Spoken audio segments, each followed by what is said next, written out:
All right, everyone, we are live again.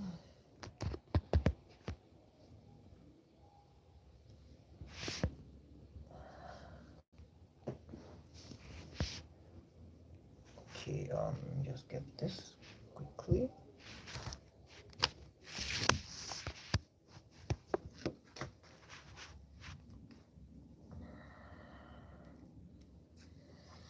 Okay, good evening, everyone. We are live again today. Shift this back a little bit. Let me put my phone on silent. Let me just quickly send the link to the group.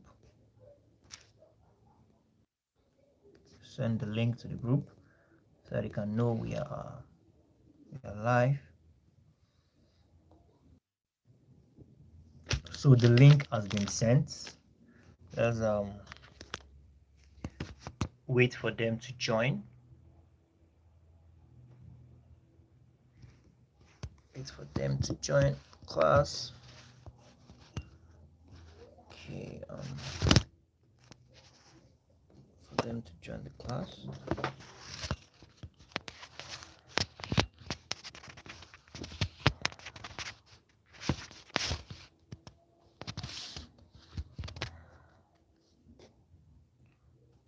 Okay, just position this well. Just trying to fix the camera correctly so we can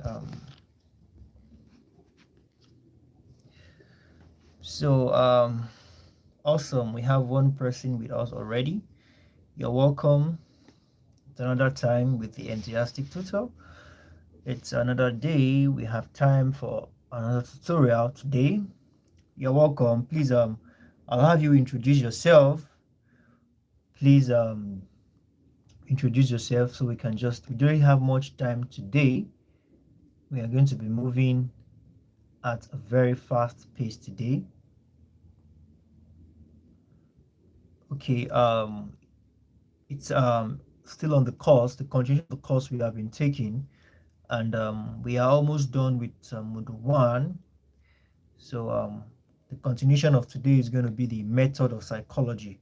We spoke about approaches of psychology yesterday, and we're able to talk about a lot of, excuse me, please do well to introduce yourself as you join the class. Is it Mr. Jolas or Mr. Peter or Mr. Abdul? Who exactly is it that has joined? So yesterday we're able to, oh, Mr. Jolas. Okay, thank you very much. Always punctual as usual. While we are waiting for others to join, yesterday we spoke about different approaches. Psychology, we spoke about the biological, we spoke about the biological approach. We spoke about the psychodynamic approach. We spoke about a lot of approaches yesterday. We spoke about man, I think something that has to do with human, and we also spoke about the approach that looks at the ecosystem, the approach that looks attributes of human. We said something about psychodynamic approach yesterday. We said it's awarded to the writing of Sigmund Freud. We also said something about behaviorist approach, and we were able to identify that we have two behaviorists. I think the BF Schema and this Ivan Pavlov, that is behaviorist. So we spoke about that. So in today's class, we need to cover a lot of ground, and we need to move at a very fast pace. Please, I will need you to follow along very fast because I want us to cover a lot of ground today. Not to worry. Before the exam, we'll have a recap of the material, of not the material now. It's going to be a recap of what we studied together in the class. So there'll be no need to worry about that much. And by the time we go through our TMAs together, you must have, because TMAs, the questions are randomly selected from the material. from the old material. So question TME1, question 1 can be taken from the last unit. So when you go there, okay, Justina, Miss Justina has just joined us. You are welcome, Miss Justina. It's great to have you tonight. So as I was saying, by the time we go through the TME1 question 1 can be taken from the last module. So there's a way they position each question from the TME that to go round the material. So let's not worry too much about where exactly and how fast we might need to go this night. So after the brief recap of yesterday's study, so today we are going to be talking about the methods of psychology. Okay, thank you. Okay, Miss Justina is saying thank you. So today we are going to be covering a lot of ground, so please, I need you to be stable. I need you to stay with us. I need you to get your pen and jotter ready. So we have page 32. I think in your hard copy it should be page 32. That's page 32. That's Mr. Jolas. Are you there? Page 32 in the hard copy. No, I'm using the soft copy here. So please check if you are there. Let me know so that we can just go ahead. Others will join us as we proceed. So are you there, Mr. Jolas? Have you seen the page number? Okay, while we wait for Mr. Jolas. Okay, Mr. Jolas said no, he hasn't seen it. Okay, just it's page 32. The method is just immediately after approaches of psychology. Yesterday it was approaches we treated. So it's immediately after the approaches of psychology, after the self-assessment that precedes approaches of psychology. So check it, Mr. Jolas. I think it's just immediately after the approaches of psychology. Okay. So okay, yesterday was page 12. Wow. Okay, it might be page 12 because starting from where the first approach is, I think we have about about 6 approaches that we talked about. So just keep going. After all the approaches, just keep going. It's at the end of the approach, all the approaches. So the next topic after approaches now is the method of psychology. So I'll just give you time to check that so we can know we are on the same page.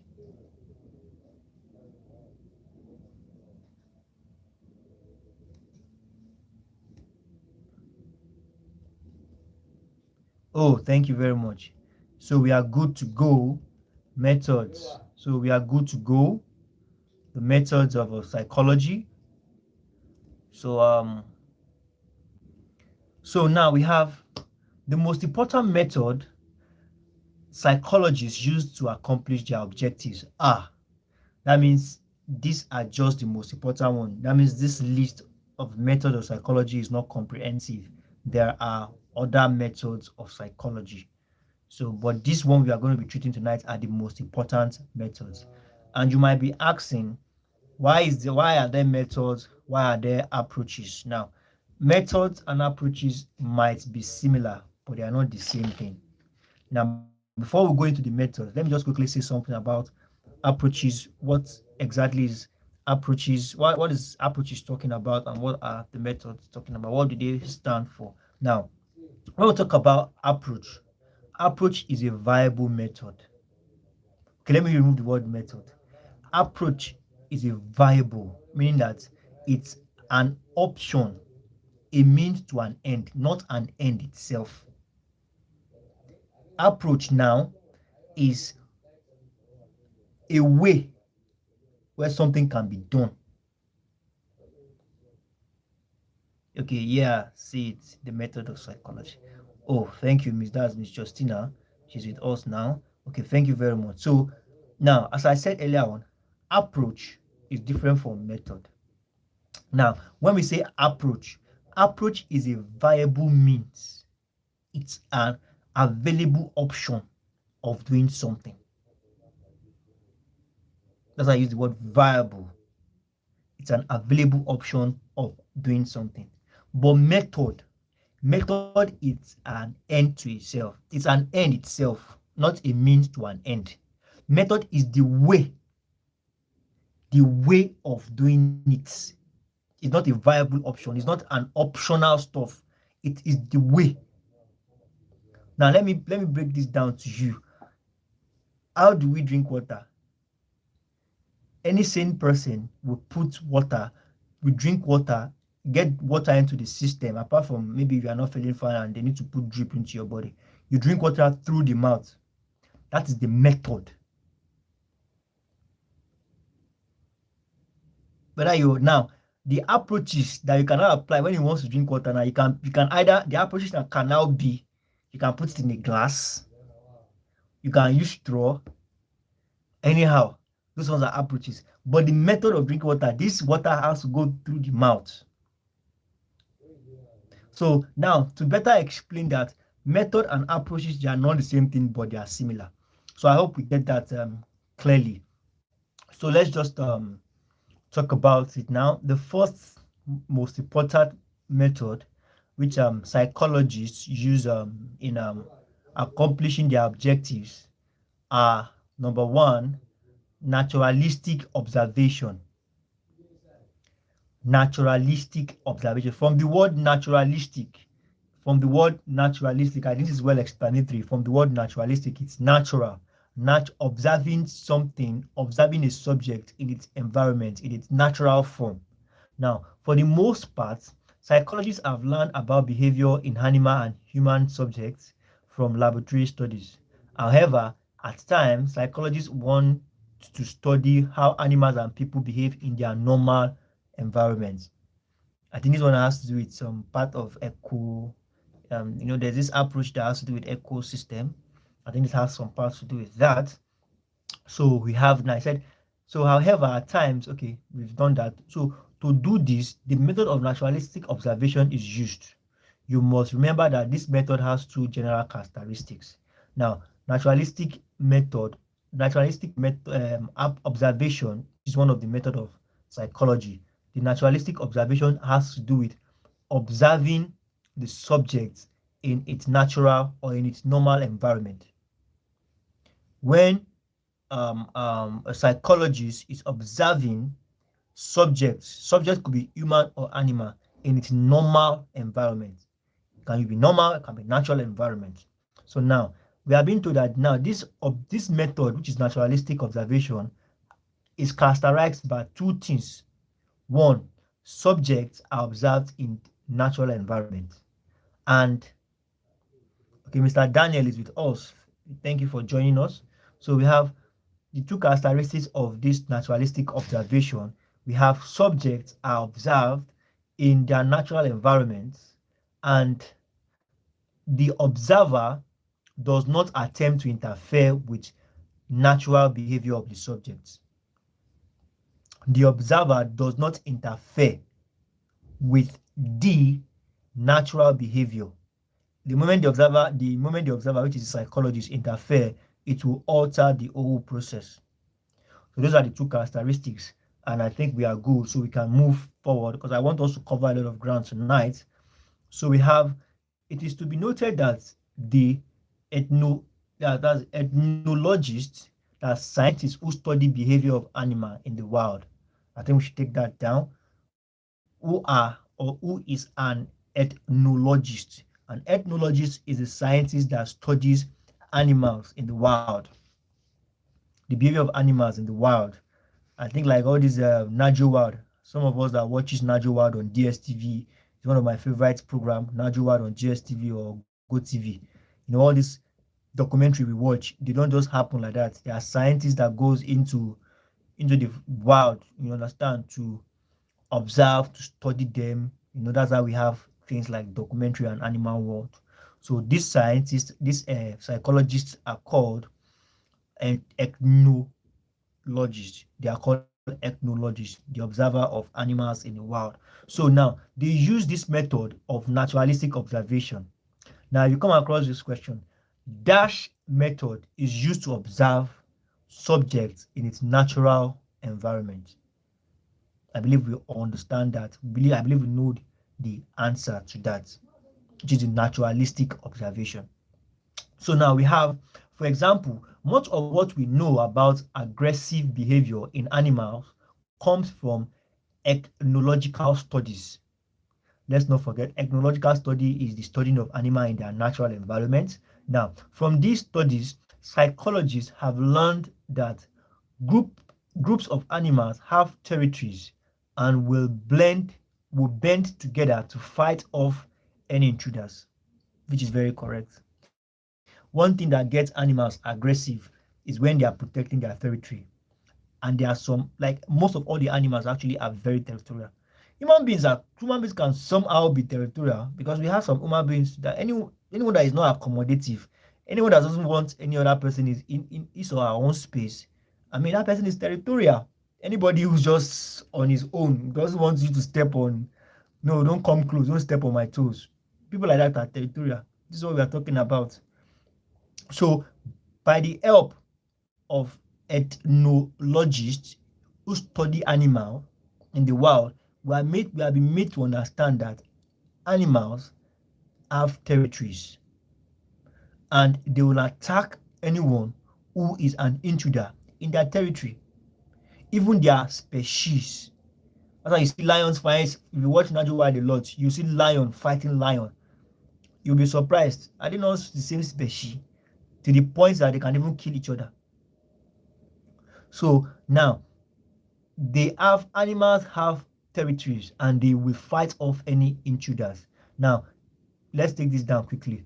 Krunk, that's Krunck. Krunk said that psychologists have learned that groups of animals have territories. Oh, thank you. Somebody just liked the video and we're having about 2 likes now. I think we are 3 on the live and 2 persons have liked the video. So the third person who's yet to like the video should please like the video. So as I was saying, Krunk in 1966 is one that said that psychologists have learned that groups of animals have territories and they will bend to fight off any intruders. You can put it this way. Krunk 1960, then you put your dash, said that group of animals have territories and they will fight to fend off intruders. Intruders are, excuse me, intruders are, outsiders. Like lion now, we call they have a group of lion is called pride. They move in group. That's the pride. So anyone who is not a member of their pride is seen as an intruder, even though it's lion or a lioness, they are seen as an intruder. So now we have the Nobel Prize winning ethnologist, which is Konrad Lorenz. Okay, so that's another point. Konrad Lorenz is a Nobel Prize winning ethnologist. Konrad Lorenz, another point. Konrad Lorenz dash is a prize winning ethnologist, Nobel Prize winning ethnologist. We know the answer is Konrad. Please pay attention to the spelling. Konrad Lorenz, and he won this. He had this Nobel in 1966. So now, has also proposed that humans, like animals, also band together to defend their territories. As I said earlier on, some humans too are very territorial. So I think not some. Generally, we are all territorial. It was just like you having your house or you buying a land and somebody is that thing happens a lot in Lagos. You see some persons will buy land, say they have not even done foundation, anything. The first thing they are doing is they are building fence and they are putting one tall wall and the gates. Because they don't want any intruder to come to encroach into their land. Human beings are natural. I mean, just like animals too. Animals are very territorial. They don't build house. They don't do these things. But I mean, they can be very territorial, and they even send signs. And if you come to this territory, you have me to battle with. It happens to humans too. Even at work, I mean, if somebody, you are always being careful. You don't want anybody to. Although being careful is quite different from territorial. Being territorial now is that you don't want anybody in your space. It's a different thing from being on your own. So let's not get that confused. So if you are moving together, please, if you're on the same page, always help me understand in the comment section that we are on the same page or we are together. So I'm sure I'm not speaking above your head. So we have he said the Nobel Prize winning ethnologist Konrad Lorenz 1966 has also proposed that humans, like animals, also band together to defend their territories, and that this is one of the primary causes of human aggression. Let's not forget, somebody said something about aggression yesterday, and who is that person? The writer of psychodynamic approach. And who is that person? Let somebody tell me the name. I won't say the name. The psychodynamic approach was awarded to somebody's writing. I'm waiting for somebody in the comments to let me know. Everybody must, don't go back, don't go and open your material. I can see you from here. If you try to open your materials, I can see you from here. Just tell me in the comment section now whose writings was awarded to psychodynamic approach. So let's just continue. So we have the result of this observation can be realized in various situations, and this therefore useful to control and predict. So we have that as that. Almost the disadvantages of observation are that what is observed may not necessarily reveal the true feeling of an individual subject, and the individual who is observing may have his or her own biases, which may possibly color his interpretation of the findings. Okay, now I'm just trying to make us know that observing subject sometimes the result of the observation might not be holistically correct. There might be some bias, and sometimes something might have led to another thing that the animal must have behaved. Okay, thank you everyone. I think everybody has liked the video now. So I'm still waiting for the answer, please. I'm still waiting for the answer. This is to just know that we are all, this is all we talked about yesterday. And we still have about how many days in this week now to run out. So I need all of us. I need to be sure that we are not learning and forgetting. Whose writing was awarded with the psychodynamic approach. So we have the second method, which is the case study. So now the case study is an essential part of understanding and helping people with psychological disorder. Wow, this is massive. Case study is the essential part of understanding. Now, this method is concerned with understanding and helping people with psychological disorders. That's what case study is all about. Like the other one we said was naturalistic observation. That's the first approach. The first method, naturalistic observation. Now, the second method now is the case study method, and this case study method is particular about understanding and helping people with psychological disorder. So we have Sigmund Freud, the Australian psychologist, was probably the first man. So now we are getting more information about who Sigmund Freud is. He's an Australian. So they can ask you in your exam, dash psychologist is an Australian, Sigmund Freud. Now, the first man to introduce case history as a method of scientific investigation. Now, Dash is the first psychologist to introduce Dash as a method of scientific investigation. Sigmund Freud is the first psychologist to introduce case history as a method of scientific investigation. Let's take these points down. They're very important. So let's move on.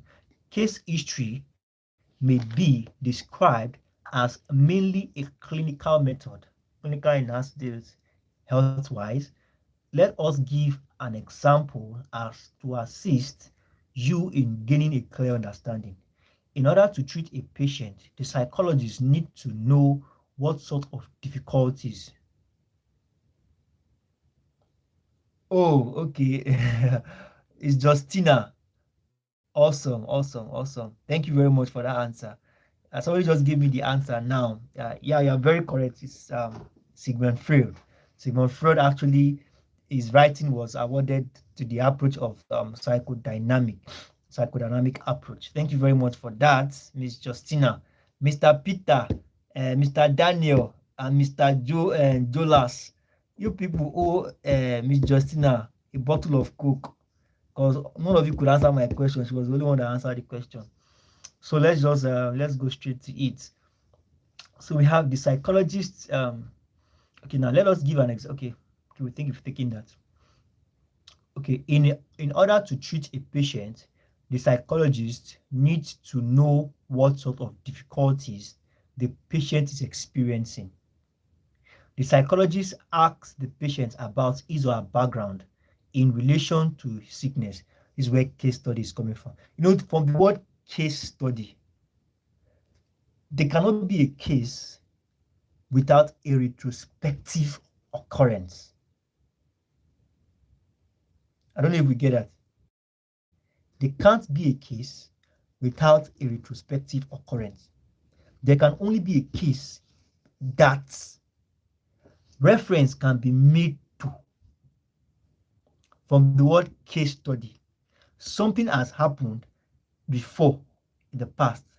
So based on what has happened in the past now, that is what we will now use to find out how to treat or handle the present. That is what this is all about.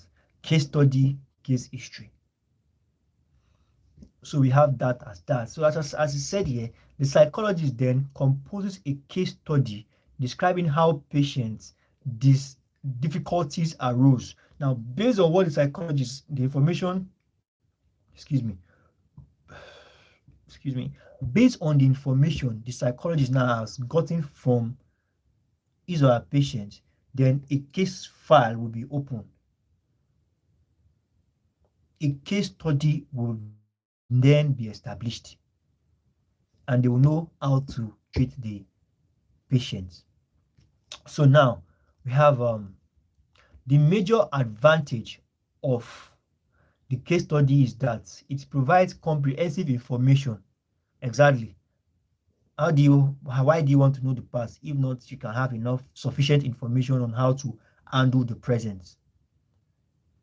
So that's what it's all about. That's the major thing, to get sufficient information.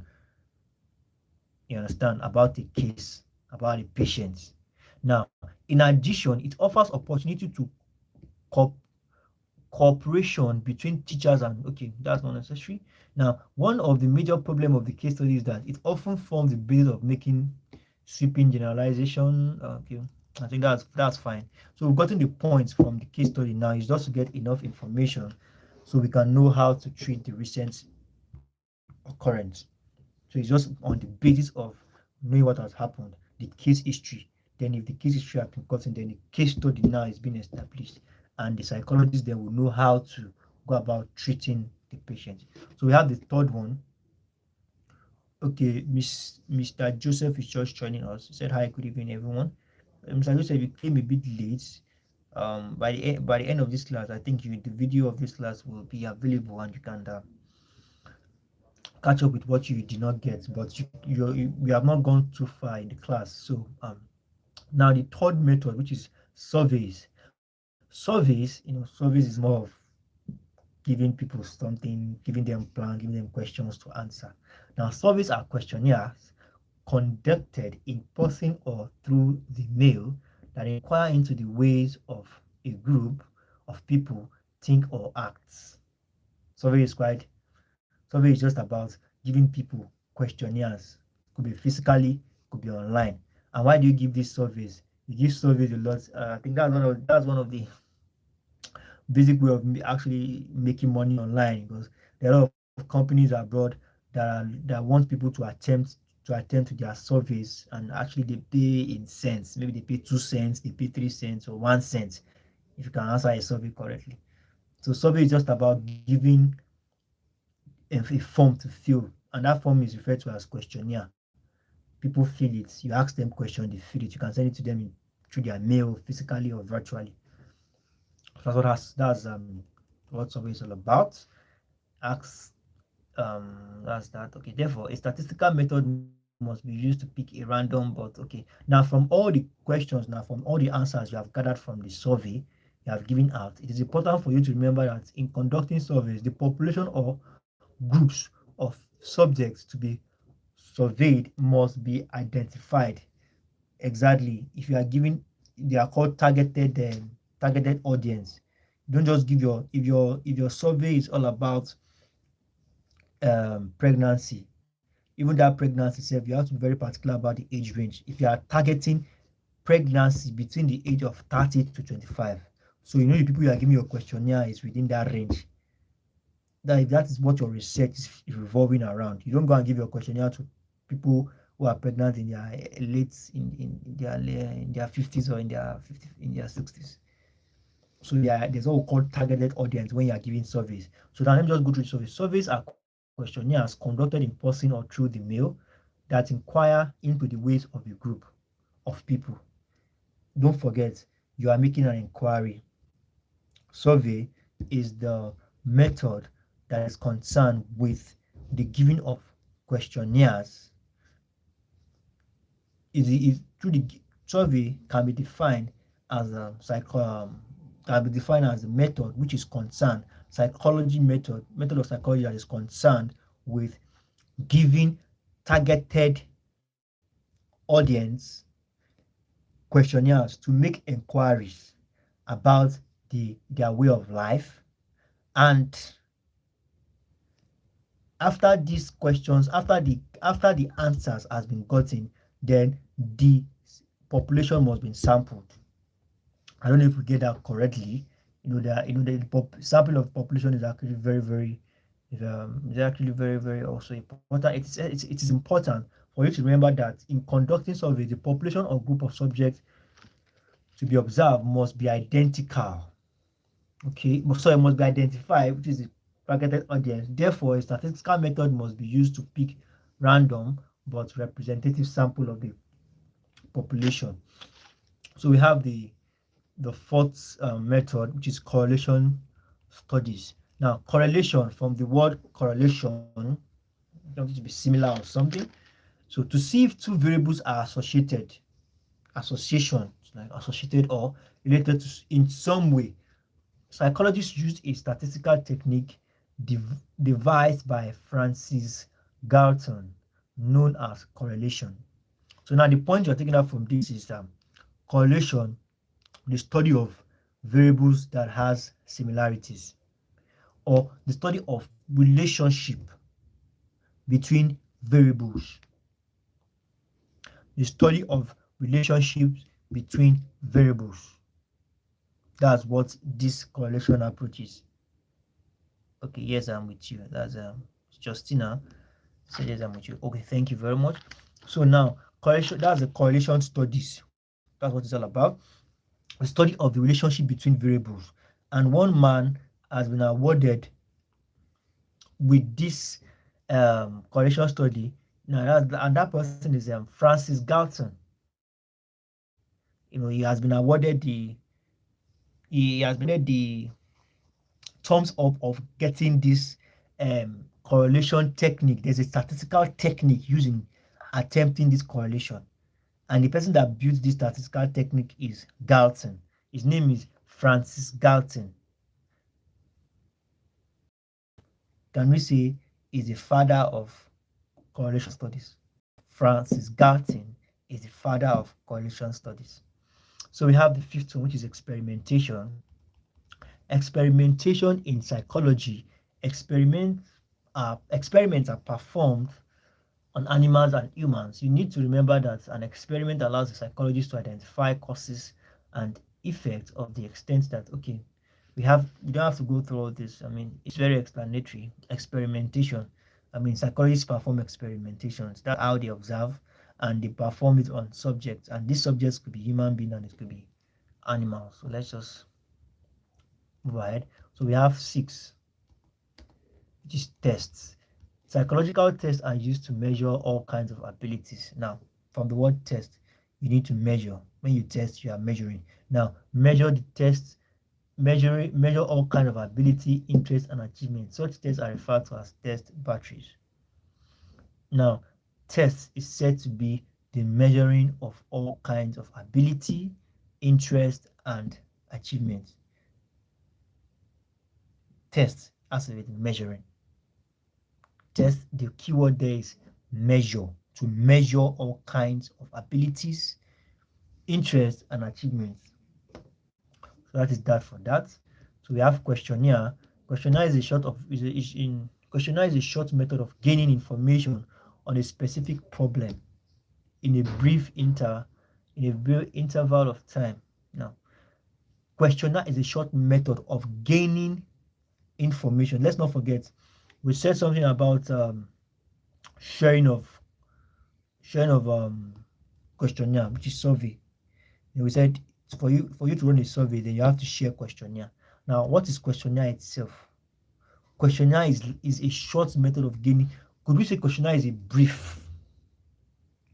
Because I'm actually using that in my project. Questionnaire is one of the things I'm using to gather information. One of the things I'm using to gather data. We'll all get there to when we're writing our project. You have to do questionnaire and give them out to your targeted audience, to the population and everything. Population you are targeting. So now questionnaire is a short brief that contains specific information targeted at a particular population.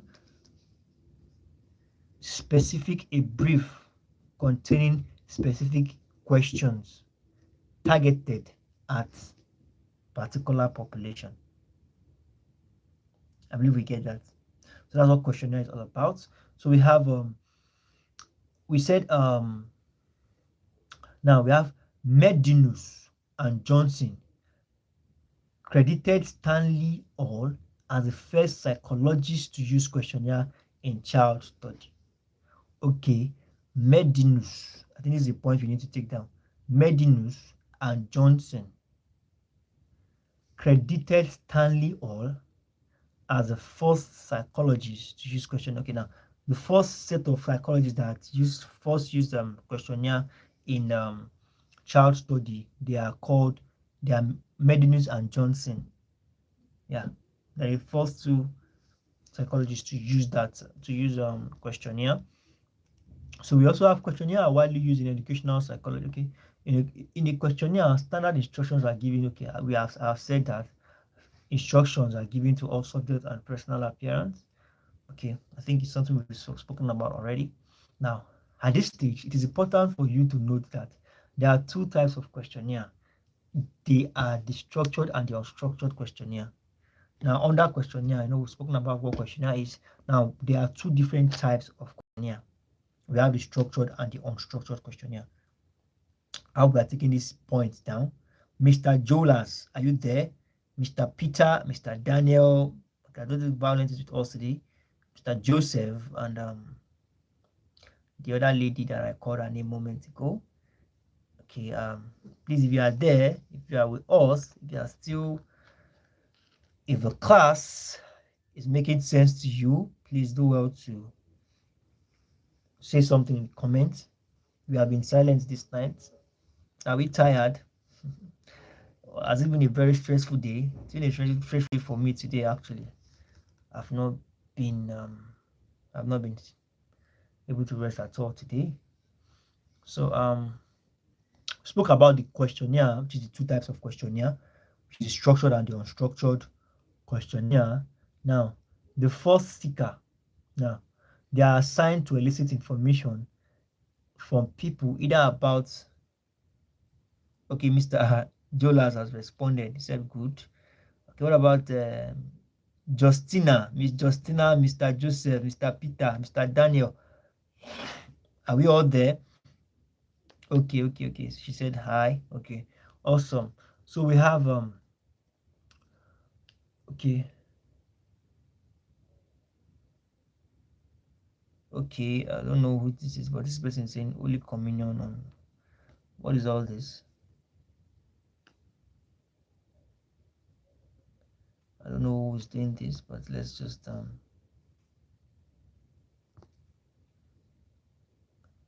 okay, so just a moment, please. I'm trying to.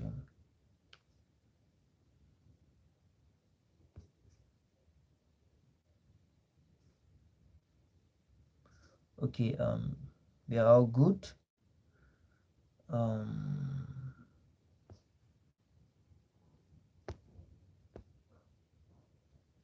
don't know who is doing this. This person is just spamming us or something.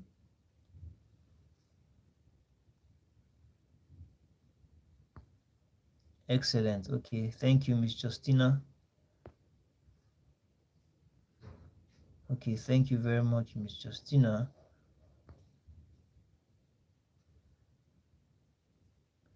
Who is doing all these things?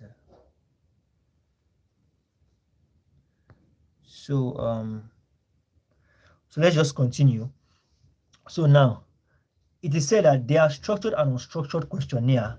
They are assigned to elicit information from people either about themselves, Please, I don't know who is doing all this thing in our chat, in our comment section, but please do not click on any of this link because I don't really know what is going on with them. Do not click on any of those links. I'm trying to hide user from this channel. So just ignore whatever it is they're doing. Let's just focus on the class. Let's just focus on the class. Okay, Mr. Rose, I don't know why all this is happening. Just spamming our inbox. So let's just continue. So so we have there are structures. Okay, we have the structured and the unstructured one. So we have Omolayi. Now, Omolayi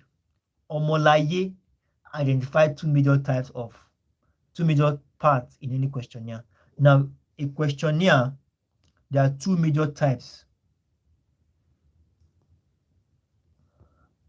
Two major types of questionnaire. We have two major parts. Sorry. The types of questionnaire are structured and unstructured. But in a questionnaire, there are some parts now in a questionnaire. And these parts are one, the first seeker. Now, the first seeker, information about the nature and characteristics of the respondent. Excuse me, their age, sex. This is more about questionnaire. You understand? So you don't have to spend too much time here. We have questionnaire now. We have structured and unstructured questionnaire.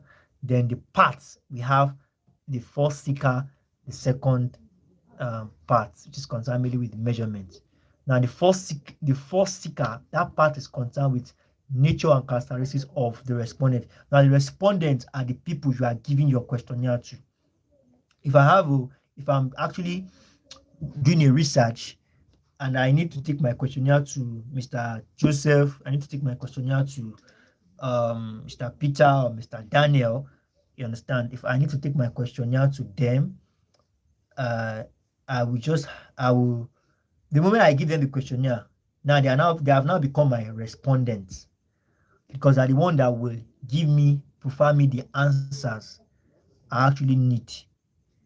I don't know if you get. They're the one that will provide me with the answers I need. They are my respondent because they're the one accepting my questionnaire. So that's what a respondent. They are the one that the targeted people you are giving your questionnaire to. So now we have time is now okay.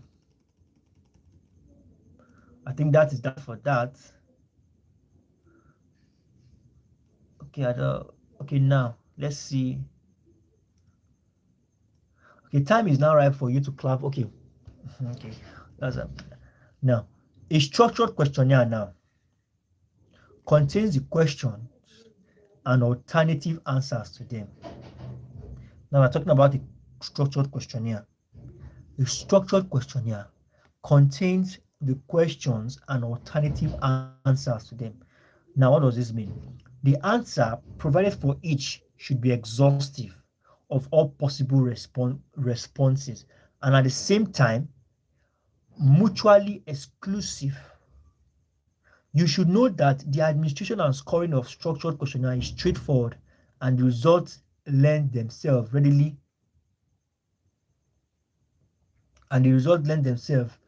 readily to statistical analysis. You must also you must note also that it has disadvantage of forcing subjects into choosing one of a number of pre-selected alternative answers to questions for which they might feel they did not have clear answers now, or into choosing an alternative that does not readily represent the.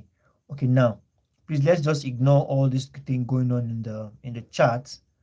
Please let's just ignore them in the comments. Let's ignore them, please. So now structured questionnaire from what we have here. Now it says contains questions and alternative answers. A structured questionnaire might be asking direct question, but if you feel this direct question a structured questionnaire is asking you, if you feel you don't want to answer it, there's always an alternative. It's either you answer it or you do not answer it. So it's more of mutually exclusive. Okay, so when they say something is exclusive and somebody say something is mutual, something mutual now has to do with more of personal, like personal questions, and is mutually exclusive. Probably to get detailed information about the specific respondent. So if you're not careful enough, because structured questionnaire has targeted questions, structured questions that you need to gather from the respondent. So if you are not careful enough, you will force questions on your respondent. That's what it's actually saying here. So we have the unstructured questionnaire. Now the unstructured questionnaire has advantage of giving the respondent freedom.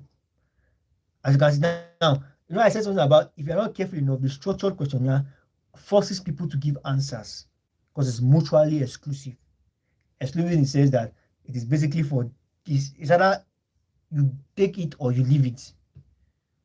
You understand? It's either the structured one is either you take it or leave it. You understand? But on structured questionnaire, it gives you the privilege to express what you think. A structured questionnaire does not need your opinion.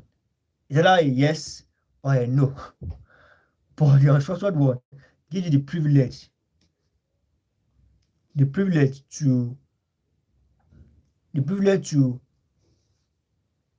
give your opinion.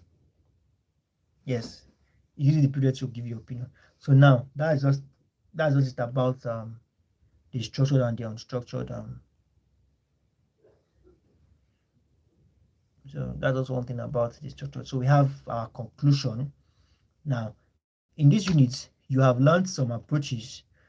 So the study of behavior, objectives of psychology, and the method of psychology. You should also have learned about the different perspectives, okay, which psychologists approach their subjects. You will have seen psychologists usually adopt scientific method in trying to understand complexity, okay, and that is that for that.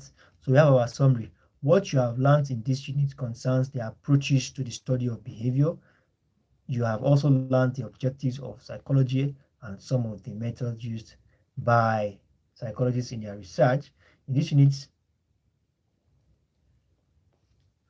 in this unit,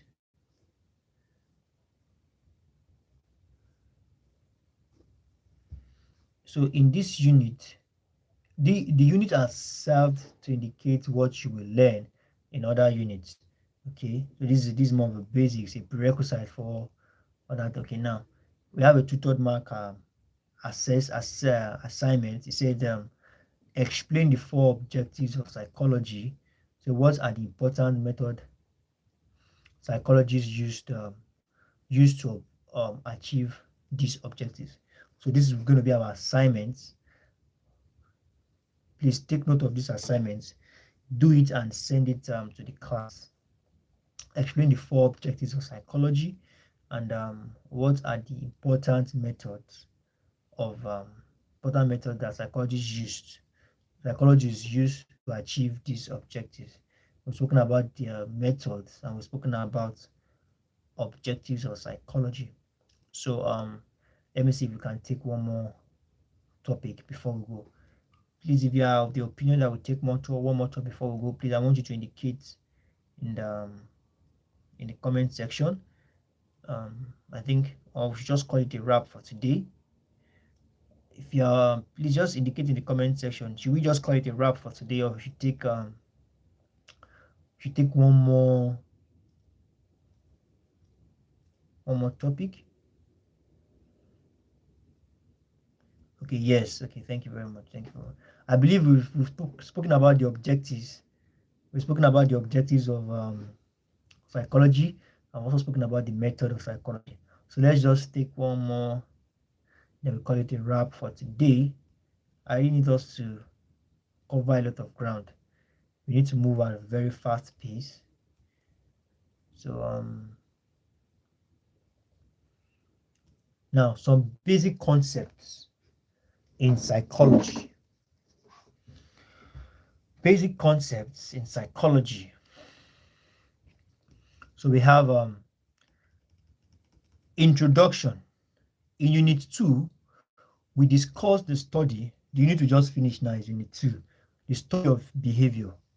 Now we also spoke about the approaches to the study of behavior, the approaches and the method. Now, in these units, we learn the concepts of learning. The concept. There's a concept behind learning. Why do people learn? There's a concept. Why are these people doing this thing this night? What is the meaning of all this? Why are they spamming us?